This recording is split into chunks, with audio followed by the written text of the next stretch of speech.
어저께 저녁에 제가 말씀을 드린 대로 정말 성탄절의 참된 의미가 뭘까? 또 우리는 지금까지 성탄절을 수도 없이 많이 지켜오면서 잘못 생각하고 잘못 알고 있는 것은 무엇일까?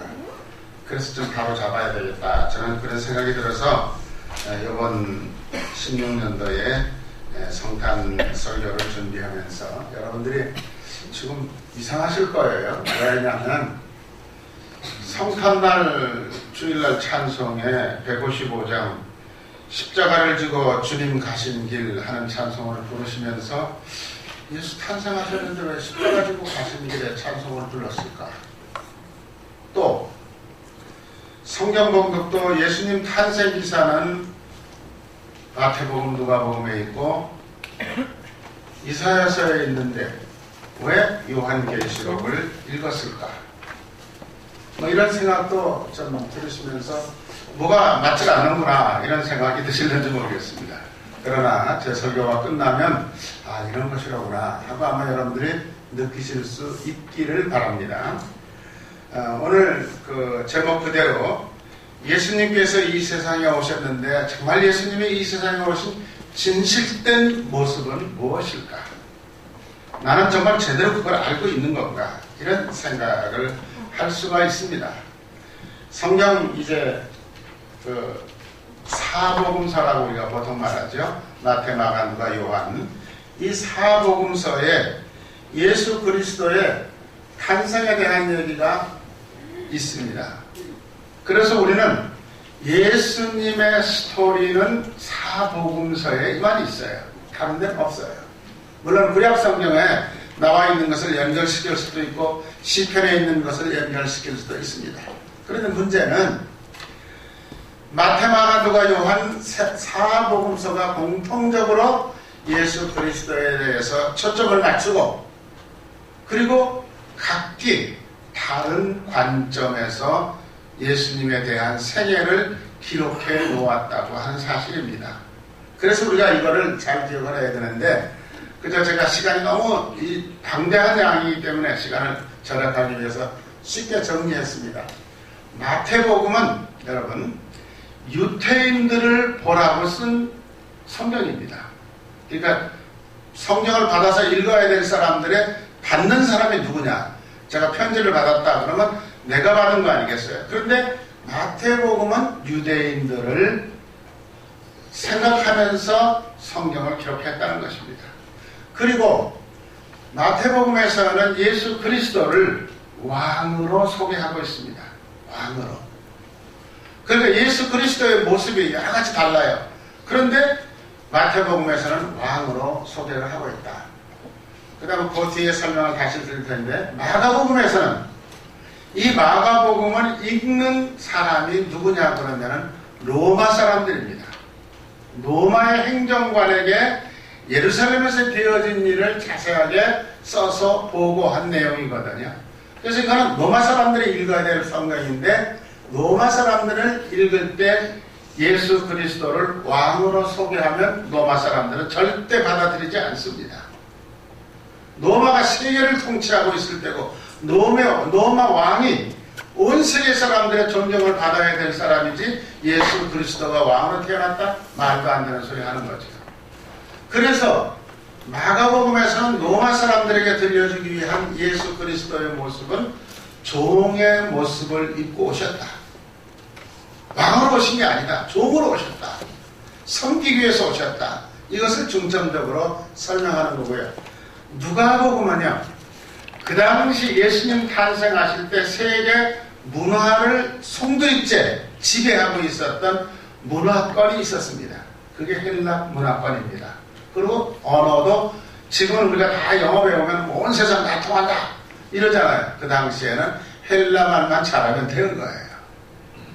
그리고 그 헬라 문화권에 있는 사람들에게 예수를 소개하는 거죠. 그런데 그 사람들은 상당히 문화적인 수준을 가지고 있기 때문에 다른 쪽으로 소개하지 않고 예수는 철저하게 사람이셨다 이렇게 소개하는 겁니다.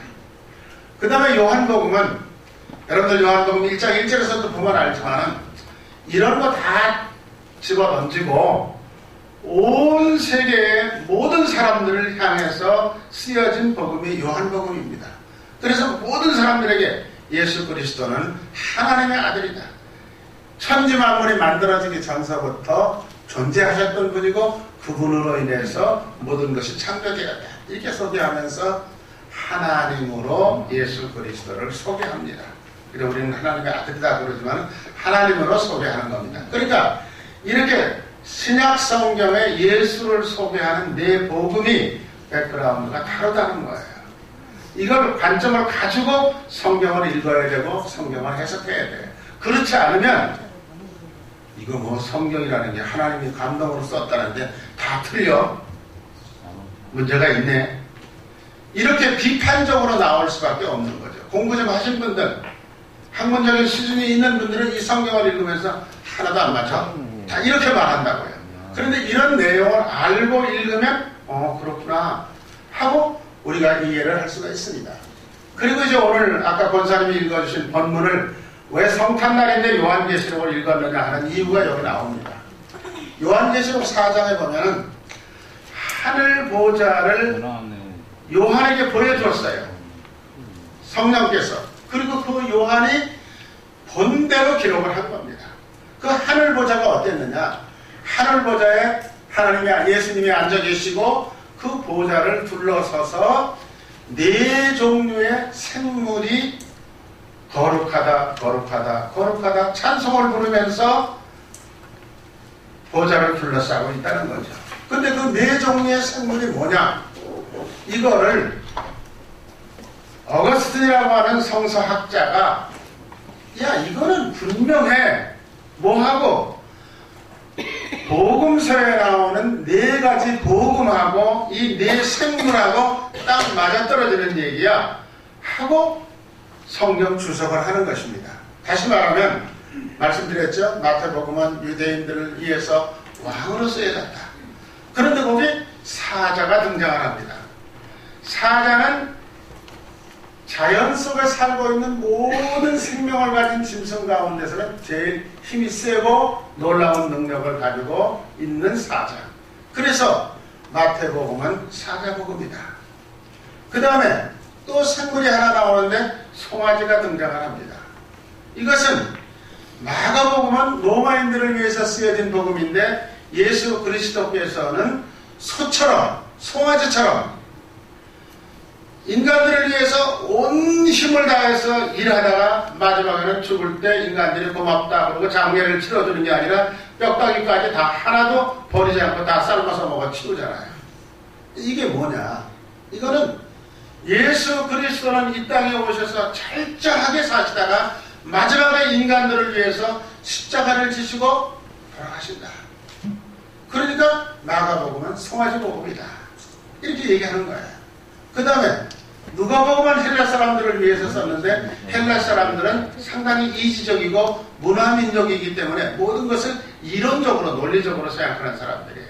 그래서 예수 그리스도를 왕이라고 해도 되지도 않고 그 다음에 송아지라고 해도 믿지도 않고 그거 특다른 소리다 딴소리 하는 사람들이에요.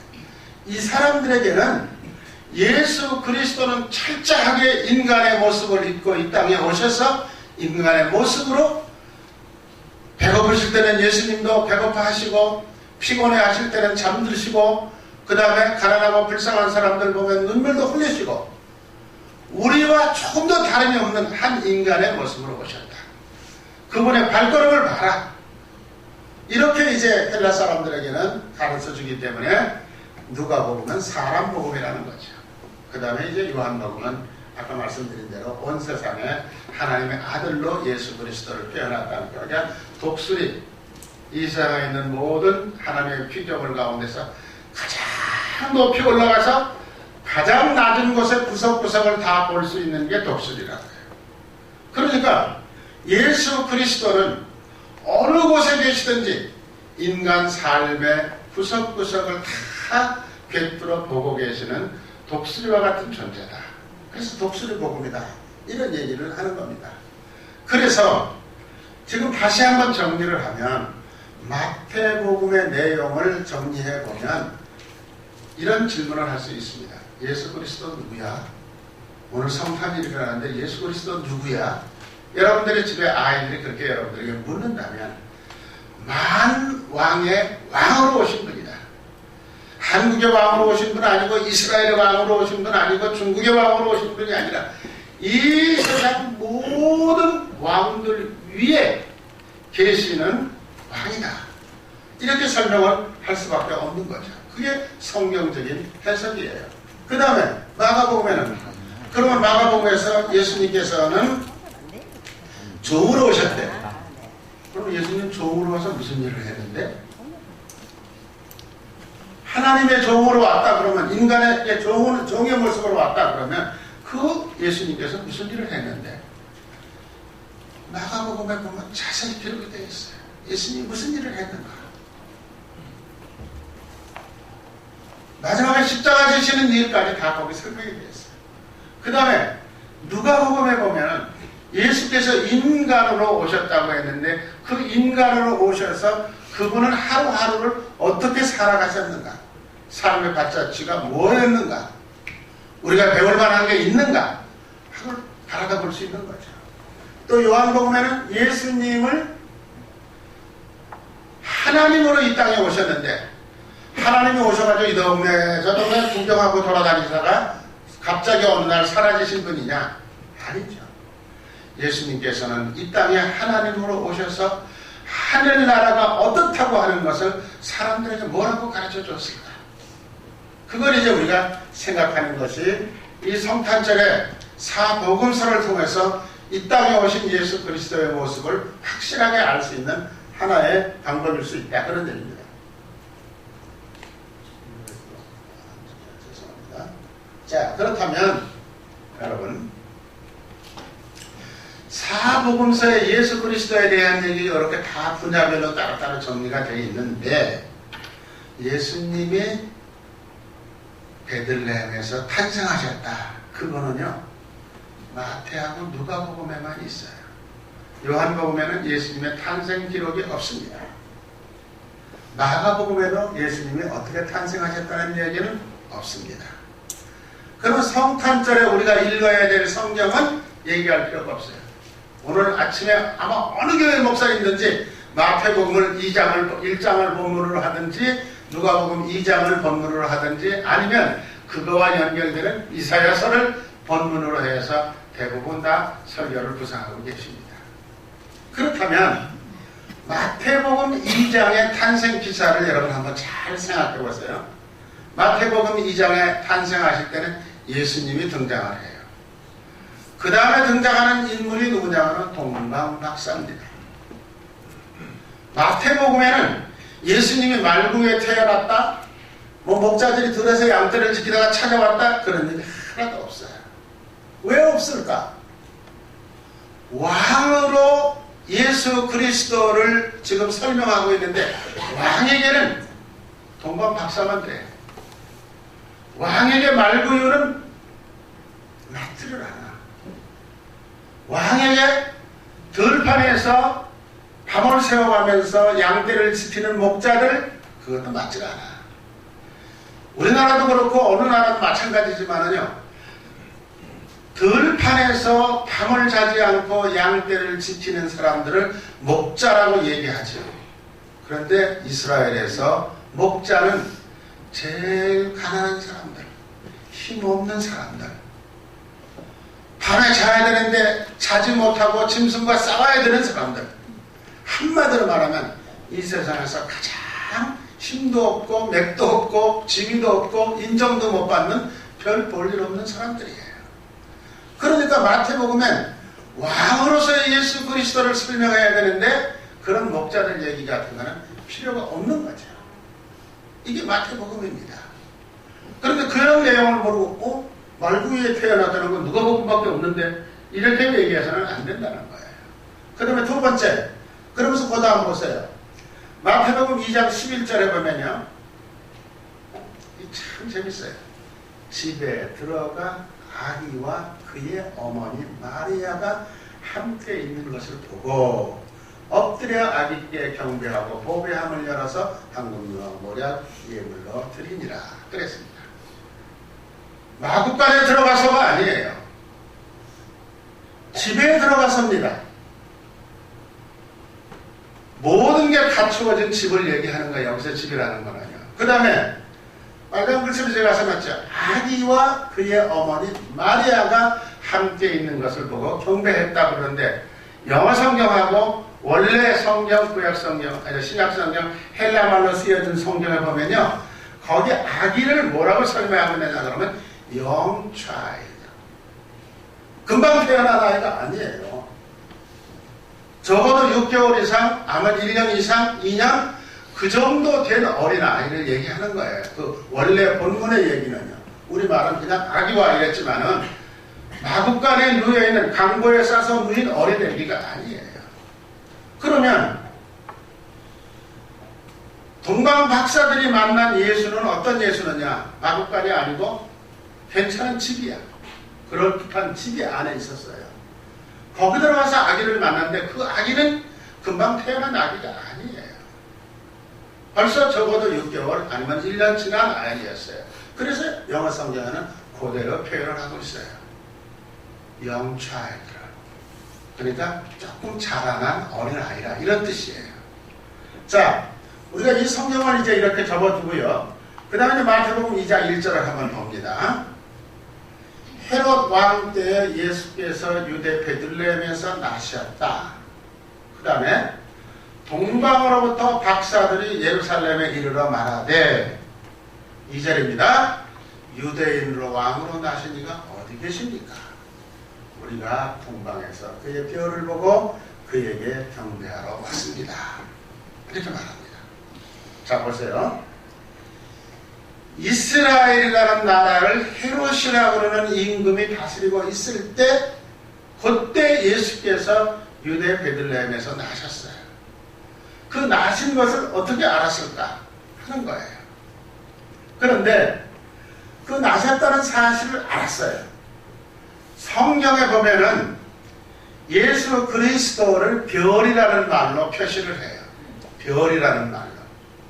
그래서 그 별을 하늘에 나타난 별을 딱 보았다는 거예요. 누가? 동방에 있는 박사들이. 그 박사라는 말은 오늘날에 이렇게 학문적인 수준이 있는 사람들이죠. 옛날도 마찬가지예요. 박사들이라는 사람들은 뭐 하는 사람들이냐? 성경을 연구하고 그 다음에 하늘의 별을 연구하는 사람들이에요. 천문학을 연구하는 사람들이에요. 이 사람들은 상당히 수준이 높은 사람들이에요. 근데 이 사람들이 그 천문학을 연구하다가 갑자기 깜짝 놀랐어요. 어느 날 밤에 하늘에 별이 떴는데 지금까지 한 번도 본 일이 없는 별이 뜬 거예요. 그런데 그때 이 동방 박사들이라는 사람들이 생각한 게 뭐냐 그러면 민수기 24장 17절에 보면은 한 별이 야곱에서 나와서 이렇게 성경 구절에 그렇게 되어 있어요. 한 별이 야곱에게서 나온다. 야곱의 혈통에서 별이 하나 나왔다. 그런 얘기입니다. 그런데 지금까지 그 동방 박사들이 보았던 별은 지금까지 본 일이 없는 별이에요. 깜짝 놀랐어요. 아, 저게 무슨 별이지? 그때 생각난 게 한 별이 야곱의 거기서 나온다. 아, 그래? 그러면 그리고 별은 사라진 거예요. 그럼 어떻게 하지? 야곱, 이스라엘, 그 나라가 어디지? 동방에 살고 있었다. 그런데 어느 나라 사람이라는 말은 없어요. 그런데 성경에 동방이라는 말이 자주 나옵니다. 그래서 동방은 그 당시의 나라 이름으로는 페르시아라고 성경학자들은 해석을 해요. 그 페르시아는 오늘날의 이란입니다. 이란. 그럼 이란에서 별을 연구하던 박사들이 별을 딱 보고서 한 별이 나타났대. 어디서? 이스라엘에서. 가보자. 이렇게 한 거예요. 그리고 이스라엘을 향해서 왔는데 여러분 질문 하나 드릴까요? 오늘 성가대 가사에도 그렇게 되어 있어요. 한 별을 보고 산 넘고 물 건너 박사들이 왔다. 산 넘고 물 건너 그 별을 보고 왔다. 맞는 말일까요? 한번 생각해 보세요. 아니에요.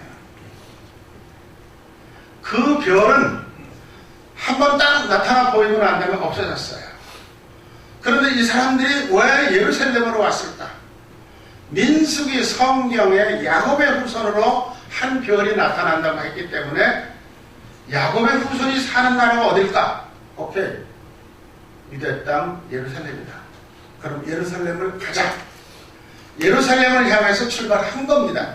그 출발했을 때는 별은 이미 없어진 거예요. 그러니까 예루살렘에 간 거예요. 가서 어디 가서 어떻게 해요? 그러니까 왕궁에 가서 물어보는 방법밖에 없겠다. 그래서 왕궁에 가서 물어본 게 오늘 이거예요. 가서 동방으로부터 박사들이 예루살렘에 이르러 말하되 유대인의 왕이 나타났으니까 어디 있습니까? 우리가 경배하러 왔습니다. 헤롯 왕과 온 예루살렘이 듣고 서동한지라 그랬어요. 이런 일이 어디 있어? 그리고 여러분들이 아시는 대로 왕이 깜짝 놀란 거죠. 아니 내가 왕인데 왕이 나타나다니 말도 안 되는 소리야. 그런데 그걸 표현하게 되면 곤란하잖아요. 그러니까 동방박사들이 와서 물었잖아요. 그 시간에 왕이 명령을 내리는 거죠. 야, 제사장 불러와. 서기관 불러와. 그래서 제사장하고 서기관을 불러다가 그 동방박사들 앞에서 왕이 어디서 태어났네? 너희들 알고 있어? 예. 구약성경 미가서에 보면은 베들레헴이라고 하는 작은 동네에서 태어난다고 되어 있습니다. 그러니까 왕이 아주 얼굴색을 싹 감추고 뭐라고 말했어요. 야, 동방에서 오신 박사들 보고 너희들 베들레헴에 가서 찾거들라면 나한테 좀 알려달라. 나도 찾아가서 경배해야 되겠다. 그래서 그 박사들을 베들레헴으로 가라고 보냅니다. 그런데 베들레헴을 거기서 얼마 안 돼요. 가까운 거리예요. 찾아서 이제 터벅터벅 베들레헴 쪽을, 베들레헴이라는 도시가 어디 있나 이렇게 사람들한테 물어가면서 박사들이 갔겠죠. 나서 남의 나라 왔으니까. 그런데 문제는 요 다음에 이제 또 제가 설명할 건데 베들레헴 근처에 갔을 때 별이 또 나타납니다. 갑자기. 그런데 성경을 보면은 이 동방 박사들이 깜짝 놀래요. 우리가 동방에서 보았던 그 별이네? 이렇게 되는 거예요. 만일 그 별이 계속 이스라엘까지 안내를 해줬다 그러면 놀랄 거 하나도 없어요. 그냥 그 별 따라왔습니다. 그러니까 분명한 것은 별을 따라서 산 넘고 물 건너온 것은 아닙니다. 그것은 그냥 우리 가사를 만든 사람들이 그렇게 만드는 거예요. 그 다음에 대단히 죄송합니다. 동방박사가 몇 사람일까요? 네? 몇 사람이? 세 사람. 미안합니다. 세 사람이라고 생각하는 사람은 손 한번 들어보세요. 어저께 송장군, 어저께 교회하실 때 동방박사 세 사람 그랬거든? 그 손 안 드는 사람은 그럼 몇 사람이에요? 옛날 찬송가에는 동방박사 세 사람 그렇게 된 가사가 있었어요. 그런데 지금 찬송가는 없어졌습니다. 왜? 성경에 동방박사 세 사람이라는 말은 한 군데도 없습니다. 신구약 전체를 봐서 그냥 박사들이 동방에서 왔다. 근데 세 사람이라고 하는 추측은 황금, 유황, 모략을 드렸으니까 한 사람이 하나씩 드린 거 아닐까? 그렇게 추측을 하는 것 뿐이지 성경에는 세 사람이란 말은 없어요. 박사들이 왔다. 저희가 어렸을 때 불렀던 찬송가에는 분명히 동방박사 세 사람이, 또 주일학교에서 부르는 찬송가에도 그렇게 되어 있고, 성탄 카드에도 보면은 예수님 탁 나있고 말 타고 낙타를 타고 온 박사들 세 사람 그림이 쫙 있었어요. 근데 아니에요. 성경에 없습니다. 이제부터는 이건 분명히 좀 아시기 바랍니다. 우리 창신교회 교인들만이라도 뭐 세 사람이냐 네 사람이냐 그게 중요한 건 아닌데, 그래서 박사들이라고 하는 복수 표현을 썼으니까 두 사람 이상이다라는 건 맞는 얘기 같아요. 자, 그런데 누가복음에는 뭐라고 되어 있느냐? 누가복음 2장 1절서부터 20절까지 그 후절까지 쭉 보면요, 마태복음하고 전혀 달라요. 우선 23절 여기 본문에 나와 있으니까 제가 보겠습니다. 같이 한번 읽을까요? 예수께서 가르치심을 시작하실 때에 30세쯤 됩니다. 사람들이 아는 대로 요셉의 아들이니 요셉의 위는 엘리요. 여기서부터 족보가 시작이 되는 거예요. 그러니까 마태복음에 나오는 족보는 왕의 족보라고 말씀드렸죠? 어쩐 여기 말씀드렸죠? 여기 지금 누가복음에 나오는 족보는 예수님께서 공생애를 시작하실 때가 나이가 30세였다는 거예요. 그런데 그 사람이 누구의 아들이냐 하면 요셉의 아들이에요. 그 당시에 사람들의 입장으로 보면 마리아, 아기를 낳은 마리아의 남편이 요셉이거든요. 그리고 요셉의 아들이에요. 그런데 요셉의 위는, 그러니까 여기 지금 예수가 탄생한 데서부터 시작해서 족보가 위로 이제 올라가는 거예요. 그 위에 할아버지 누구고, 그 위에 할아버지 누구고, 그 위에 할아버지 누구인데, 엘리라는 사람이 누군가 이거예요. 엘리는 요셉의 아버지가 아닙니다. 마리아의 아버지입니다. 그러니까 혈통적으로 보면은 마리아의 남편은 요셉이지만은 예수 그리스도의 족보 속에는 그 요셉의 혈통의 피는 하나도 섞이지 않았다는 거예요. 그러면 어떻게 마리아가 남자와 관계하지 않고 성령으로 잉태해서 아기를 낳았기 때문에 그 족보는, 누가복음의 족보는 마리아의 혈통을 따라서 계속해서 올라갑니다. 그런데 여기서 지금 우리가 생각해야 될 것은 뭐냐 그러면, 이스라엘 사람들은 왕의 족보를 만드는데 어디서부터 모든 게 시작하냐면 제일 위에 할아버지가 누구냐 그러면은 아브라함이에요. 우리는 아브라함의 자손이다. 이스라엘 사람들은 그게 최고의 자랑이에요. 우리는 아브라함의 자손이다. 우리 한국 사람은 누구 자손이에요? 단군 자손이다. 이렇게 말하잖아요. 우리 할머니는 곰이 여자가 된 여자다. 이게 참 웃기는 얘기죠. 어쨌든 간에, 그런데 이스라엘 사람들은 아브라함의 족속이다, 우리는. 그러니까 사도 바울이 뭐라고 얘기했어요? 야, 아브라함의 족속이라고 말하지 마. 하나님은 돌을 가지고도 아브라함의 후손을 만들 수 있어. 이렇게 가르치잖아요. 그런데 그래서 마태복음의 족보는 쭉 올라가서 어디까지 올라가느냐 그러면 아브라함부터 시작을 해요. 거기서 시작하는 거예요. 그러니까 그게 이스라엘 전통적인 인간의 족보이고 왕의 족보가 거기서부터 나오는 거예요. 그런데 누가복음의 족보는 어떻게 하냐? 예수님을 낳은 마리아부터 시작을 해서 마리아의 아버지의 혈통을 따라서 올라가는데 마지막 어디까지 올라가느냐? 하나님까지 올라가요. 그 성경을 보세요. 이 시간 제가 시간이 부터 성경 다 못 읽어드리는데, 성경을 그 누가복음에 여기 2장 1절서부터 9절을 쭉 읽어보시면 나중에 어떻게 이렇게 올라가가지고 깎고 올라가가지고 하나님까지 올라가요. 그러니까 족보를 쓰는 상태부터 벌써 저는 다른 거죠. 38절 보세요. 지금 그 앞에 있는 거 다 생각하고, 그 위는 에노스요, 그 위는 셋이요, 그 위는 아담이요, 그 위는 하나님이시라. 38절에 그렇게 되어 있어요. 그러니까 족보가 끝나는 지점이 달라. 하나는 아브라함이고 하나는 하나님이고, 이게 족보가 달라진 거죠. 이것을 우리는 잘 생각하면서 이스라엘의 족보가 아니다. 누가복음의 족보는 이스라엘 사람들이 가지고 쓰는 전통적인 족보가 아니다 라는 것을 알 수가 있어요. 자, 그래서 마태, 누가복음의 족보가 어떻게 다른가? 다시 말하면 마태의 족보는 법적인 족보야. 아버지가 요셉이니까, 마리아의 남편이 요셉이니까 요셉부터 시작해서 남자의 혈통을 따라서 올라가니까 이스라엘 사람들이 가지고 있던 그 당시에 법적으로 보면 아무 문제가 없어요. 그러나 그건 법적 족보이고 왕의 족보이지 누가복음의 족보는 전혀 다르다는 거예요. 예수님의 육체적인 혈통, 즉 마리아의 혈통을 따라서 올라간 족보라는 거죠. 자, 이렇게 마태와 누가가 족보가 서로 다른 것은 마태는 왕으로, 누가는 종으로 해서 이런 얘기가 서로 상반되게 나타나지 않기 때문에 두 복음서를 다 보아야 예수님의 탄생을 온전하게 알 수 있는 거죠. 그렇다 그러면은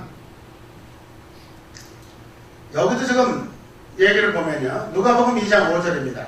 그 약혼한 마리아와 함께 호적하러 올라가니 마리아가 이미 잉태되었고 거기 있을 그때 해산할 날이 차서 찾아들으라 강보에 싸서 부위에 누였으니 이는 여부 안에 있을 곳이 없었다. 8절 그 지역의 목자들이 밤에 밖에서 자기 양떼를 지켰다. 그러니까 예수님이 탄생한 지점은 분명하게 베들레헴.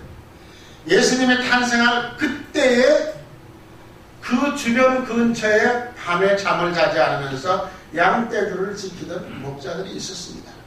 그 목자들이 갑자기 천사의 음성을 들었다고 그랬어요. 천사의 찬송을 들었다고 그랬어요. 자, 이런 것을 우리가 이제 생각하면서 이걸 이렇게 퍼즐을 한번 맞춰보는 겁니다.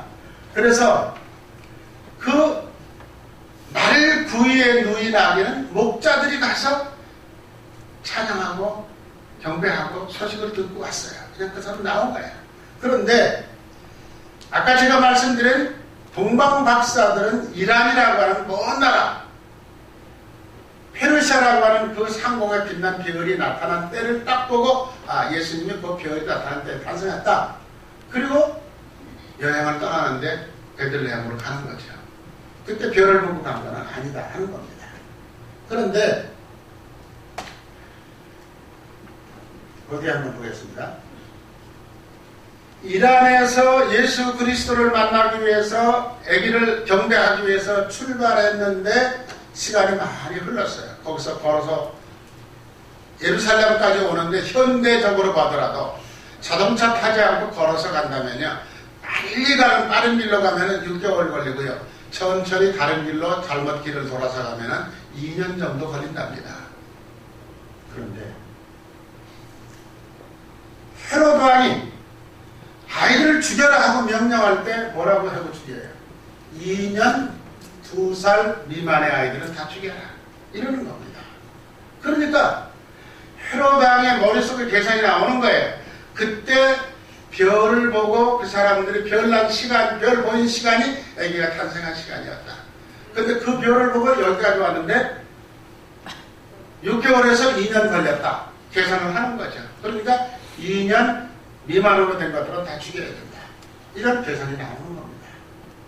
그래서 우리는 이런 양쪽의 얘기를 정확하게 짚어가면서 읽어서 성탄에 대한 지금까지 우리가 잘못 가지고 있었던 인식들을 벗어버리고 새로운 성탄을 맞아야 되지 않겠느냐, 이런 얘기고요. 그렇다면 오늘 우리는 성탄을 어떻게 맞아야 될까? 간단합니다. 예수님은 왕으로 태어났다고 마태복음에 되어 있어요. 오케이? 우리 모두 왕으로 예수님을 경배하고 존경하셔야 돼요. 그게 성탄절에 우리가 해야 될 첫 번째 일이에요. 그 다음에 누가복음은 뭐냐? 사람으로 오셔서 누가복음에는 예수님을 경배했다는 얘기는 없어요. 목자들이 말구에 누인 예수를 보기는 봤는데 거기 경배했다는 말은 없어요. 그러니까 우리가 할 수 있는 일은 뭐냐? 인간으로 오신 어린 애기 예수에게 경배는 그 당시 스타일을 볼 때 맞는 얘기가 아니에요. 그래서 우리는 어떻게 해야 되느냐? 그 예수 그리스도가 인간으로서 어떻게 살아가셨는지를 생각하면서 예수님의 발자취를 따라가면 되는 거예요. 그게 성탄이에요. 그러니까 왕으로서의 존경하고 그 다음에 발자취를 따르고, 그 다음 나오는 얘기를 한번 보세요. 성탄 축하해라? 성경에 없어요. 축하하지 말아라? 그것도 없어요. 그러면 일단 예수가 태어났으니까 축하해라, 축하하지 말아라, 그런 말은 없지만 우리 인간적인 관점에서 본다면 아기가 출생했다, 아이고 축하합니다, 당연하죠. 잘못된 건 아니라고 저는 생각이 들어요. 그런데 축하해라, 축하하지 말라는 말은 없는데, 출생에 대한 얘기는 없는데, 성경에 뭐라고 되어 있냐면 예수가 십자가의 죽으심을 기억해라고 되어 있어요.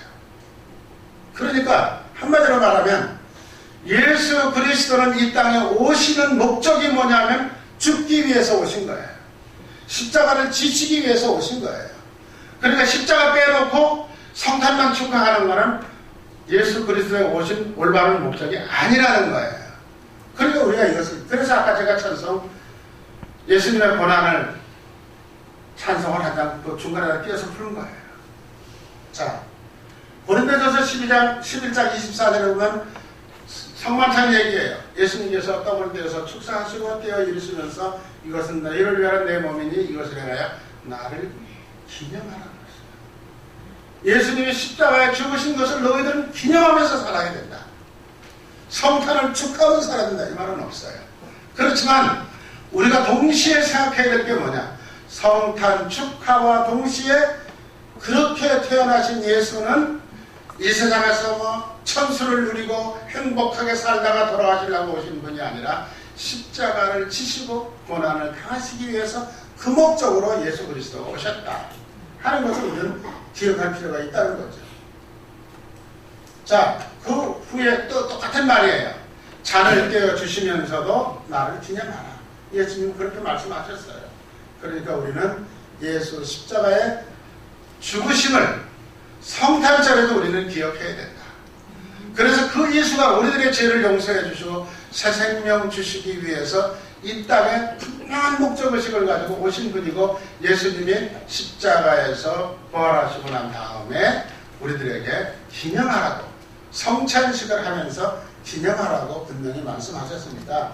우리는 그런 성탄절을 그냥 기뻐서 날뛰기만 할 게 아니라 십자가의 길로 가시기 위해서 태어나신 예수 그리스도, 그리고 성탄절에도 우리는 예수님의 십자가의 죽으심을 깊이 묵상하면서 예배를 드리는 것이 성경적인 성탄을 축하하는 예배다.